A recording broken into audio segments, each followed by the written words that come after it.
comprehend. And to bring it home to the personal, there are many personal exiles that are happening now among those we love, friends, neighbors, as people seek their own return to what was. A sense of security, a sense of certainty, a life plan that should have been but is not right now. Things that should be in place but are now less certain. A life plan that was going to take us on a path that we had sorted out, that we knew was reliable, and now is not.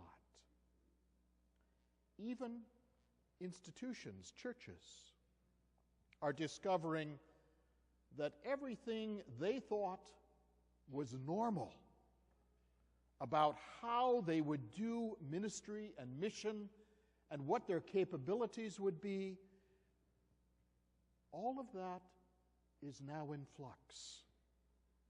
As we face new economic realities, new uncertainties, new dangers in the world. And what does God say? Through Jeremiah, God says, hold on to your values. Be the kind of people God needs you to be. Be a presence that is secure and solid.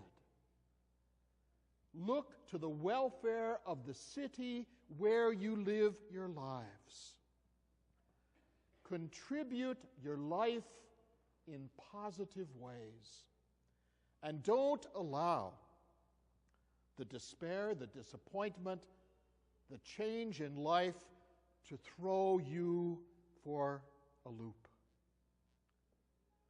Know that God is aware of where you are and what you are experiencing, and know that God cares deeply about how you respond to what is happening.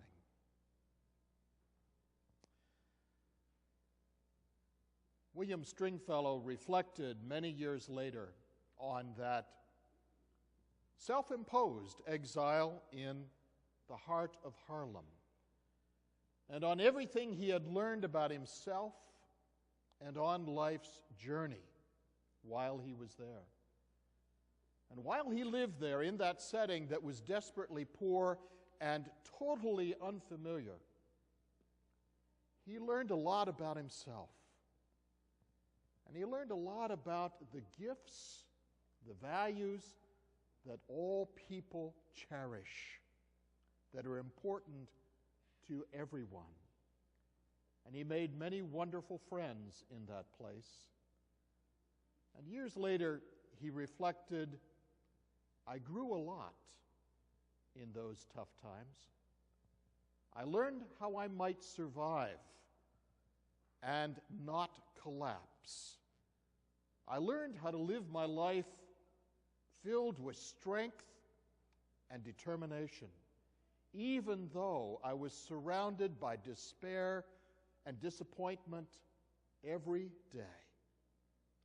I learned to live in hope, and that's what I tried to give everyone I met, to live hopefully, to live positively, to lift life up as a gift to be shared. That's a good message for us as a congregation, too. We probably are facing the same economic challenge that everyone else is facing. All kinds of opportunities to do solid ministries, which we know are real. And we celebrate the gift of participation, which is abundant in this place. Everything we do as a faith family, so many participants coming and sharing and being a part of that. But the new reality is less money, than we've ever seen before. But the true gift is more participation. And I celebrate that participation.